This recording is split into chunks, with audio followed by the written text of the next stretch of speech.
This video is all about FJ Cruiser transmission, oil change and cooler installation. I am promoting Penrite Oil and Kaon products, but I am not sponsored. Let's start. So my 2012 FJ Cruiser has more than 125,000 kilometers on the clock, and I believe it's the best time for us to replace the transmission strainer and the oil. Plus, I'm going to install a transmission cooler that I bought through Kaon website. So transmission oil change interval usually from 80,000 to 100,000 kilometers, depending on how do you use your vehicle. But right now, I'm gathering all the equipments and items that I'm gonna need for this procedure.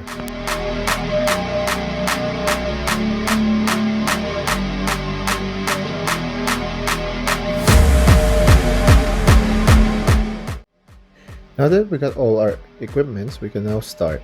So first, I started draining the oil in the transmission oil pan through the drain bolt.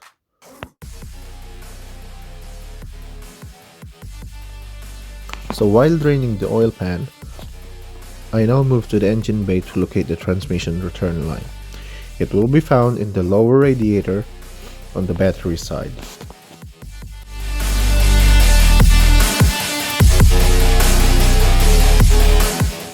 Disconnect the return line and insert the 3/8-inch drain tube and place it on the drain bucket. Now, since everything is in place, you can now move underneath the vehicle and on the right side of the transmission, remove the feeler bolt using number 26 wrench and place your oil pump tubing in it.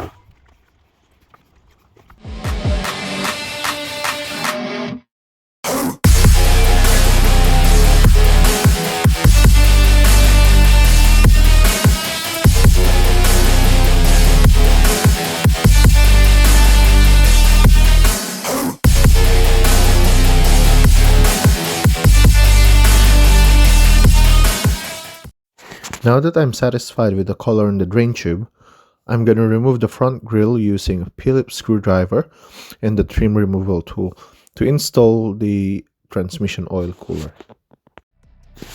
So I got the transmission cooler from Kaon, Australia. It comes with mounting bracket, tubing, cooler, and instruction, so you wouldn't get it wrong. So I tried to align it first just to make sure that I got everything that I need. Though it took me a few minutes, how am I supposed to mount the cooler? The picture guide says the inlet is positioned upright, but I figured it would be much better if the tubings are hidden, so I position it upside down.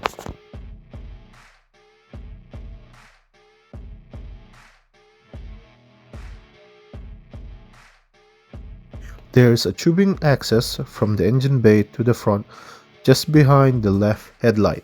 So what I did is connect the return line from the radiator to the cooler and cooler to the transmission return line. I have seen some videos before that they bypassed the radiator cooler and just went straight to the new cooler. I don't see any harm, but I wouldn't recommend. On the radiator cooler, I usually have a reading of 85 to 89 degrees Celsius, which I'm gonna show you in the later part of the video as I'm going to do the test drive. If you're after of some FJ accessories, it is worth checking kaon.com.au and you will find heaps of FJ Cruiser accessories.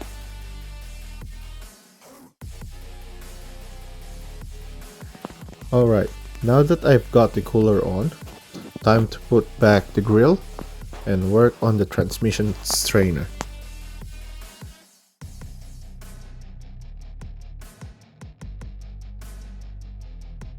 When removing the drain pan, leave 2 bolts to keep it in place and slowly remove it together with the drain pan.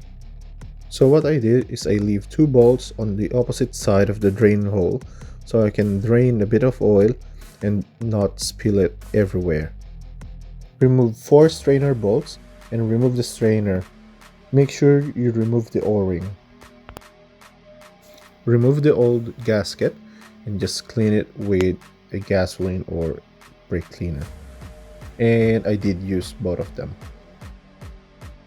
So this is how mucky and yucky my transmission fluid is and the contamination inside the transmission.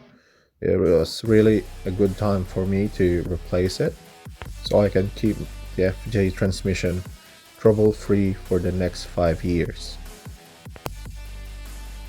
Now time to put it back. I only did pat dry because I already flushed it with a new transmission fluid. And now time to put everything back. So I did torque the bolts as follows.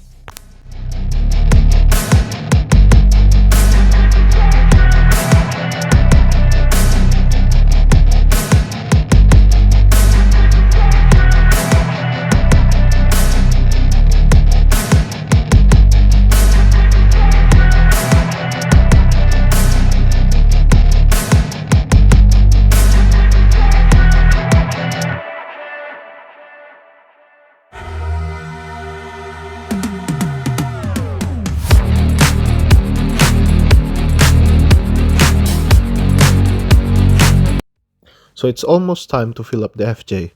I did put 4.5 liters to start with. I did remove the overflow plug since the FJ doesn't have any dipstick to check the fluid level. I did start the FJ and I don't find any weird sound coming from the transmission, so I believe I done a pretty good job on it. And this is the scan gauge which I use to monitor the temperature of various fluid in the vehicle.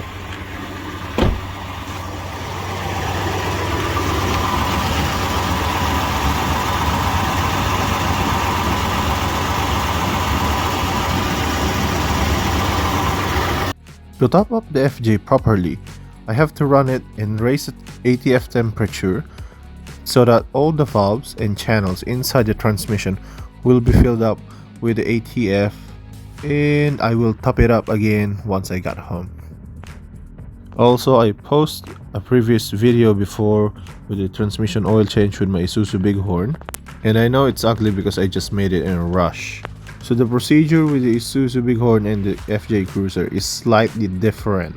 You need a flexible adapter to your ratchet for the Isuzu Bighorn, while FJ is just straightforward bolt in, bolt out. Also, the Isuzu got a dipstick and the FJ doesn't. If you find this video helpful, please like and subscribe, and if you got questions, drop it to the comment section. Thank you so much for watching up to this point of the video.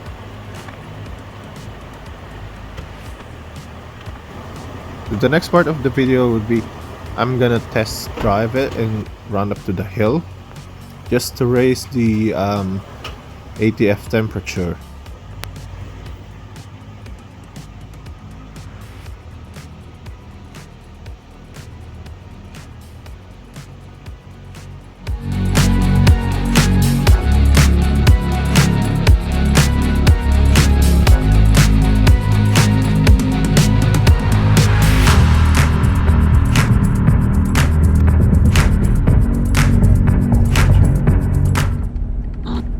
Alright, now I'm gonna explain this part.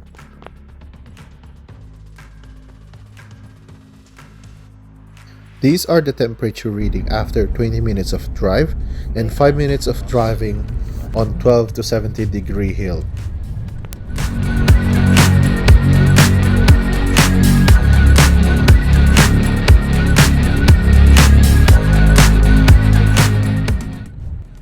And these are the final temperature after we reach at the top of the hill. Then we compared to the highway temperature on our way back. So it started from 61, and when we got home, it's around 55 something or 59. And that's all for this video.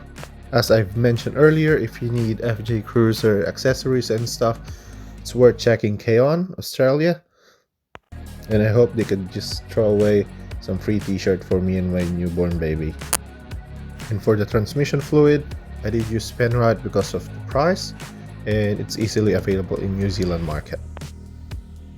Thank you guys for watching, and see you around in our next off-road adventures.